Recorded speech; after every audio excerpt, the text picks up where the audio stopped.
मित्रों, मैं जनकब प्रकाश आपको प्रणाम करता हूं।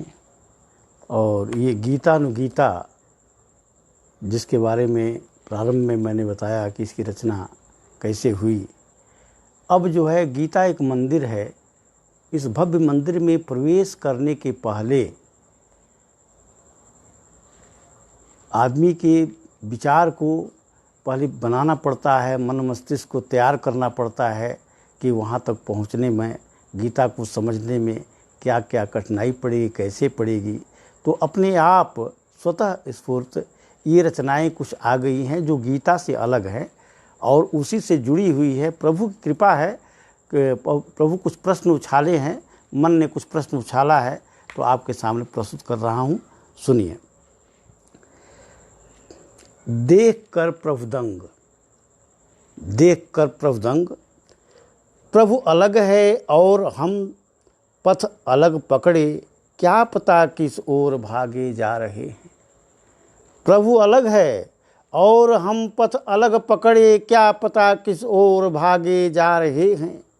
मोह माया से ग्रसित उन धर्म के व्यापारियों की शरण में उर्द्वैत साधे, क्या पता किस ओर भागे जा रहे हैं। देख कर प्रभुदंग, उनका ढंग उनका रंग, नाना पंथ नाना संप्रदायों की दीवारें खड़ी कर अलगाव साधे जा रहे हैं, क्या पता किस ओर भागे जा रहे हैं।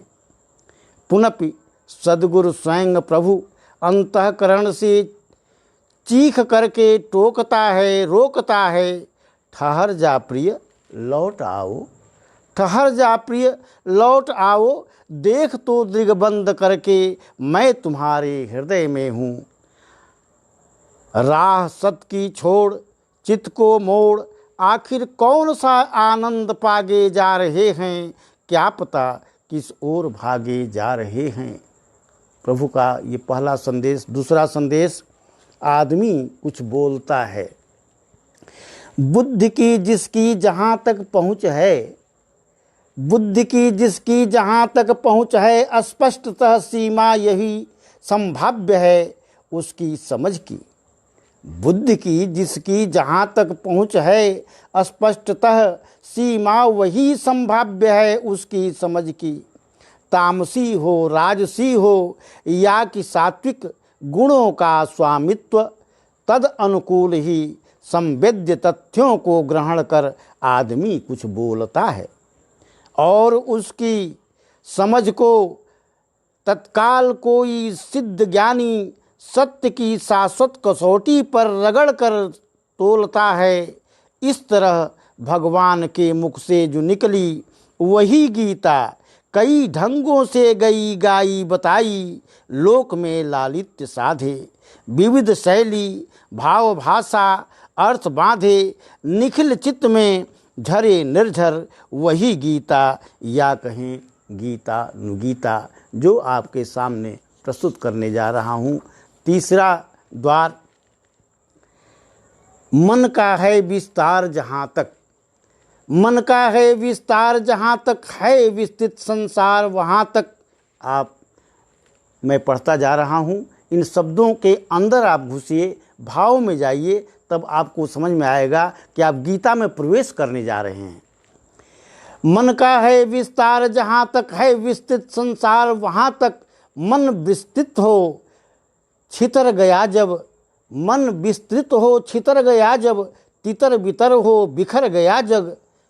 नश्वर तन में नचा रहा, नश्वर तन में नचा रहा मन, नया नया नित कौतुक रच के, जो मन का विस्तार साध ले, जो मन का विस्तार साध ले अपने अंदर, एक बिंदु पर ठहर गया वह जीत लिया जग। काम क्रोध मद लोभ मोह माया से बच के निकल गया वह, शाश्वत प्रभु में लीन मनस्वी, भव बंधन से मुक्त परे इस मर्त्य लोक के। तीसरा द्वार, शिष्य हूँ मैं आप हैं ज्ञानी महा, शिष्य हूँ मैं आप हैं ज्ञानी महा, सद्गुरु शरण में आपके हूँ, आप मुझको साध लीजिए। लड़खड़ाऊँ जब जहाँ बेखटक बढ़कर हे दयानिधि साध लीजिए। ज्ञान का अभिमान मादक मोह और चातुर्य सब कुछ थक चुका।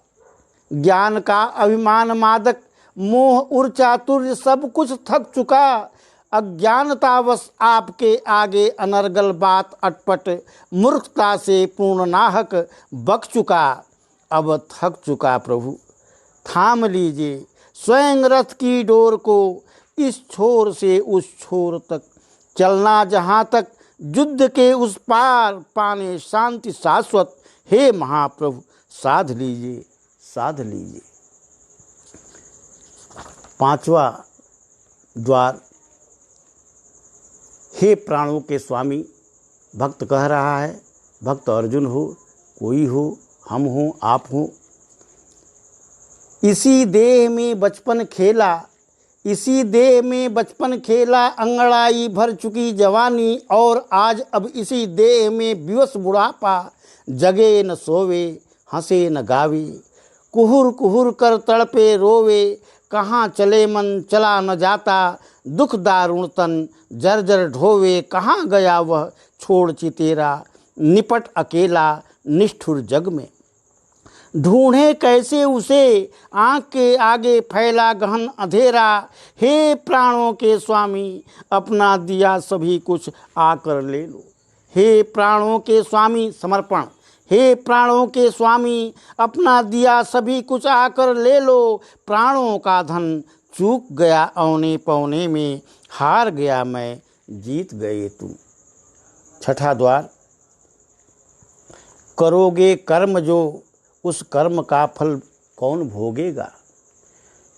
प्रश्न है, करोगे कर्म जो, उस कर्म का फल कौन भोगेगा। करोगे पाप तो फल सुखद सुंदर पुण्य सा कैसे खिलेगा। बेर बोकर आम के फल चाहने वाले बहुत संसार में हैं। बेर बोकर आम के फल चाहने वाले बहुत संसार में हैं। इसलिए हर मनुष्य का अधिकार केवल कर्म पर है। फल मिले अनुकूल या प्रतिकूल, इसके मोह में यदि पड़ गए तो कर्म में बाधा खड़ी होगी। कुशल हर कर्म करता, कुशल हर कर्म करता, कर्मरत रहता मगर परिणाम से बेखबर रहकर, चरण में प्रभु के सदा लौलीन रहता। कुछ न कहता व्यर्थ फल की कामना में, समय करता नष्ट मानव स्वार्थ लोभी। सातवां द्वार। अर्जुन ने सातवां द्वार, अभिमन्यु सातवें द्वार में फंस गए थे। अब सातवां द्वार के बाद जो है आपके सामने प्रवेश कर रहे हैं आप। चित्त को एकाग्र करके करने की कला का नाम है सत्कर्म। सत्कर्म क्या है। चित्त को एकाग्र करने की कला का नाम है सत्कर्म, जिसका मर्म मन को आत्मा से जोड़ना है। सत्य के खोजी मनस्वी साधकों ने जोड़ कर मन आत्मा से स्वयं में ही स्वयं से संतुष्ट रह युग का नया निर्माण करने का लिया संकल्प, सीधे गोद में परमात्मा की बैठकर। इस भावना के भाव का अभिप्राय है अंतःकरण के स्वच्छ निश्चल पटल पर शालीनता से, क्षमा करुणा दया से अभिभूत पावन प्रेम ही परमात्मा का रूप है। पावन प्रेम ही परमात्मा का रूप है पावन। अब मैं इस गीता के प्रथम अध्याय पर, जैसे गीता में 18 अध्याय है,